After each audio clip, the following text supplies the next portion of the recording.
कहानी की शुरुआत होती है एक बूढ़े आदमी की आखिरी सांसों से, जो बोल रहा होता है कि वो एक अर्थलिंग है, एक सिविलाइज्ड दुनिया से आया इंसान। तभी एक छोटी सी लड़की अंदर आती है, उसे ओल्ड मैन सीओ बुलाते हुए कहती है, इट्स रियली सैड, लेकिन मेरी मम्मी ने बोला था कि ये चीज आपको दे आऊं।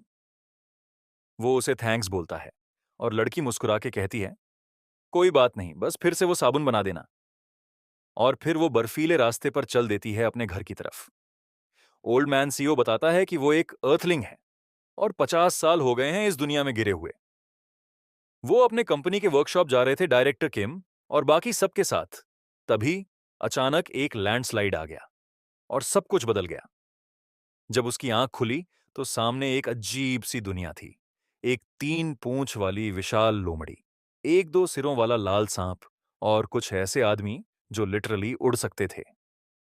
वो एक ऐसी दुनिया में गिर पड़ा था जो उन मूरम नॉवेल्स जैसी थी जिन्हें वो कभी कभी पढ़ा करता था।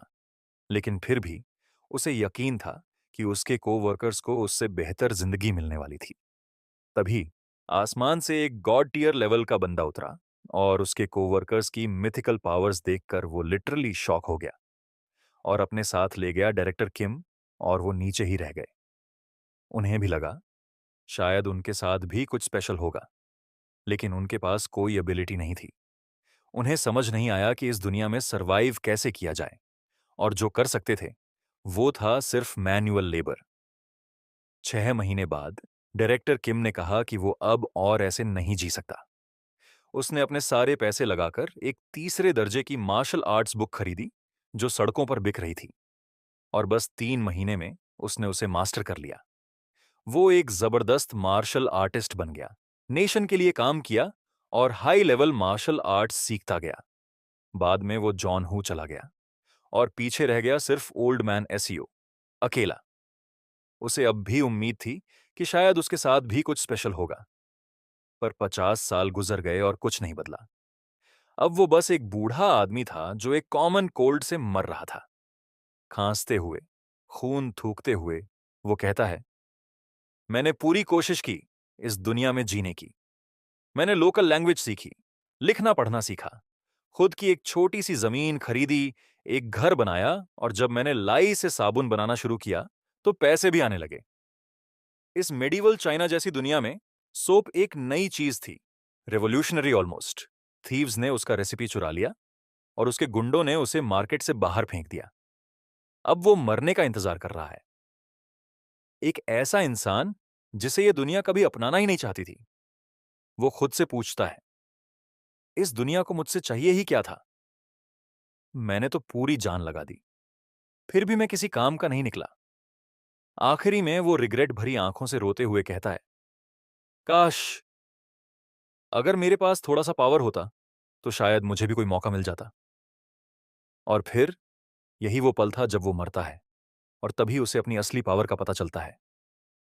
अचानक उसकी आंखें खुलती हैं, वो खांसता है और ऊपर आसमान को देखता है, फिर अपने हाथों को। उसे याद आता है, ये तो वही कपड़े हैं जो उसने अर्थ पर पहने थे।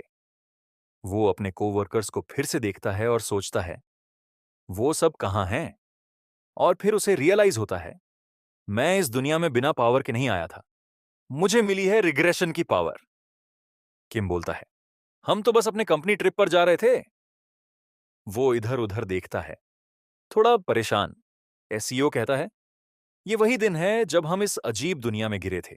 हम कार में थे और फिर अचानक एक लैंडस्लाइड, ब्राइट लाइट दिखी और सब कुछ ब्लर हो गया। 50 साल पुरानी मेमोरीज अब धीरे धीरे वापस आ रही थीं। उसे कोई बुलाता है, पर वो इग्नोर कर देता है और सोचता है, अगर मुझे रिग्रेशन मिला है तो अब करना क्या है? बाकी रिग्रेशन स्टोरीज में लोग फ्यूचर नॉलेज से सब हैक कर लेते हैं, पर मुझे तो सिर्फ साबुन बनाना आता है। और तब रिवील होता है उसका पूरा नाम, एसईओ यूनियन। तभी एक बंदा उस पर चिल्लाता है और वो बोलता है, मैं बस थोड़ी देर के लिए शॉक में चला गया था। और तभी सबको सरप्राइज करते हुए सेक्शन चीफ उसे थप्पड़ मार देता है। तू कितना बड़ा इडियट है, वो चिल्लाता है। ड्राइविंग करते हुए माउंटेन साइड पे सो गया था तू, मरवा देता सबको। यूनियन थोड़ा कंफ्यूज्ड होकर बोलता है, मुझे तो ये याद भी नहीं था इतने सालों बाद जब वो मुझे मैनेजर बोल रहा था, तो मैं समझा ही नहीं कि मुझसे बात कर रहा है। सेक्शन चीफ जुआन मयोंग हुन गुस्से में पूछता है, क्या तू चाहता है कि वापसी पर तेरी जॉब ही चली जाए? यूनियन सार्कास्टिकली बोलता है, मैं का अबिखाजन का बेटा हूं और जिस कंपनी में मैं काम करता था वहां का मैनेजिंग डायरेक्टर मेरा अंकल है। इसीलिए तो मैं सिर्फ 32 की एज में सेक्शन चीफ बन गया, वो भी प्योर नेपोटिज्म से। बाकी लोग उसे शांत करने की कोशिश करते हैं, वो लैंडस्लाइड कोई नहीं रोक सकता था, इसमें तेरा क्या कसूर? लेकिन मोंग हुन चिल्लाता है, ये सब इसी की वजह से हुआ, ये सो रहा था गाड़ी चलाते वक्त। यूनियन भी अब पलटकर जवाब देता है, हाँ मैं सच में सो गया था, पर उसकी वजह भी तू ही है। तूने सारा काम मेरे सर पे डाल दिया था, पूरी रात जागना पड़ा थी, यहां तक कि मेरी नोज से ब्लड आने लगा था। असली में तो ड्राइवर तू होना चाहिए था। मोंगहुन फिर से भड़कता है, तूने सबको इस हालत में पहुंचा दिया, बेवकूफ कहीं का। और अब यून्यून की 50 साल पुरानी यादें वापस आने लगती हैं। तब वो इतना शॉक्ड था कि उसने सोचा गलती उसी की है और मोंगहुन से माफी मांग ली थी। उसके बाद की पूरी जिंदगी बस इसी तरह बीतती रही, हर किसी से माफी मांगते हुए। चाहे बैंडिट्स ने उसे लूट लिया हो, मार्शल आर्टिस्ट्स ने उसे इंसल्ट किया हो, या रीजनल ऑफिशियल्स ने टैक्सेस के नाम पर उसका सब कुछ ले लिया हो। लेकिन अब उसे एक बात समझ आ गई है, हाँ कुछ लोगों के सामने गुस्सा कंट्रोल करना पड़ता है, पर हर किसी के सामने नहीं। वो उठता है और मोंगहुन की तरफ देखता है, मैं जानता हूं कि तू गुस्से में है, पर यह टाइम ब्लेम करने का नहीं है। मोंगहुन उसका मुंह तोड़ने को पंच मारता है और जोरदार हिट करता है। लेकिन अब यूनियन पीछे नहीं हटता। वो बोलता है, अब मैं किसी ऐसे इंसान के सामने घुटने नहीं टेकूंगा जिसे मैं संभाल सकता हूं। फिर एक सॉलिड पंच मारता है और मोंग हुन उड़ जाता है। सब शॉक में हैं। यूनियन कामली बोलता है, पिछली जिंदगी में मुझे मार्शल आर्टिस्ट्स ने बहुत बार पीटा है। हर्ब्स लेने गया, बैंडिट्स ने मारा, बैड हार्वेस्ट आया, फिर से बैंडिट्स ने पीटा, टैक्स ना दे पाने पर ऑफिशियल्स ने भी नहीं छोड़ा। अब वो मोंग हुन को जमीन पर गिराकर पीटता है। इस दुनिया में जहां सिर्फ वायलेंस का रूल चलता है, वहां मैंने कुछ सीखा है जो तुम सबके पास नहीं है। Pure raw violence. अगर किसी की आईज पे पंच मारो तो उसका डर कई गुना बढ़ जाता है। ऐसी हालत में बस दो वर्ड्स निकलते हैं, आई एम सॉरी। मोंग हुन बार बार बोलता है, सॉरी, सॉरी, सॉरी। यूनियन अब काल्मली कहता है, मेरे पास ना मिथिकल टैलेंट्स हैं, ना कोई ऐसी मार्शल आर्ट्स जो मुझे दुनिया का सबसे ताकतवर इंसान बना दे, लेकिन मेरे पास ये पावर है कि मैं अपनी किस्मत खुद बदल सकूं। मोंगहुन अब अपना सिर पकड़कर बैठा है और तभी मैनेजर किम पास आता है। तूने अपने ही कोलीग को ऐसी हालत में पहुंचा दिया। यूनियन थोड़ा रिग्रेट करते हुए कहता है, हाँ मुझे गुस्सा ज्यादा आ गया था, अगर सबको शॉक लगा हो तो आई एम सॉरी। वैसे भी मैं अब इन लोगों से दोबारा कभी नहीं मिलूंगा, जब तक कि मैं मर ना जाऊं। वो झुककर फिर से माफी मांगता है, गाड़ी में चला रहा था इसीलिए सॉरी।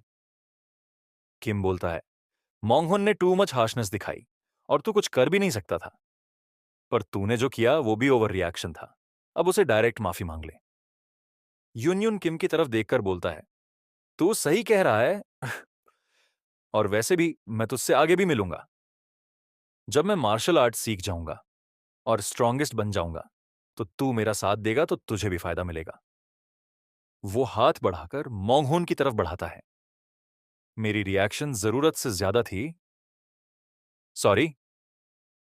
मोंगहुन गुस्से में उसे गाली देने ही वाला होता है, लेकिन जैसे ही यूनियन का चेहरा देखता है उसकी आंखों में डर आ जाता है और वो अपना मुंह फेर लेता है।